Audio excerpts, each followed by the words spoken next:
Hello everyone and welcome back to my YouTube channel with another useful and informative video. So guys, in this video I'm going to show you how to turn off stolen device protection without the Face ID.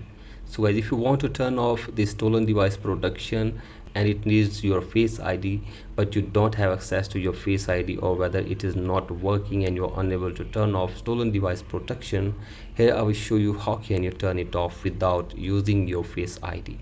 So guys, for that you have to simply watch this video till the end.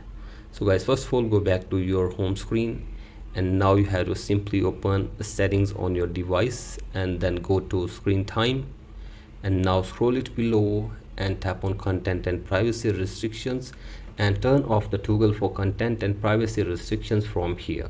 So guys, simply do this, and after this go back and now go to the Face ID and passcode.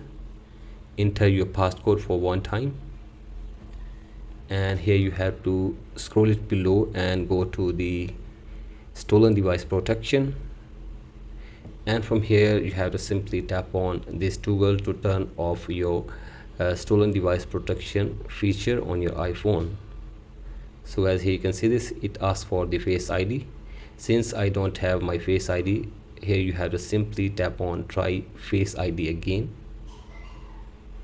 and wait here for some seconds, and now it gives you the option to enter your passcode for your iPhone to turn off the stolen device protection.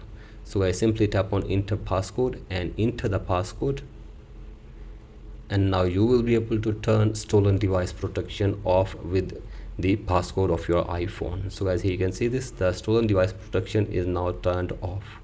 So guys, in this way you can also turn off stolen device protection without using your Face ID. So guys, that's it for today's video. Hope this video helps you. Please like and subscribe to my YouTube channel as well. Thank you.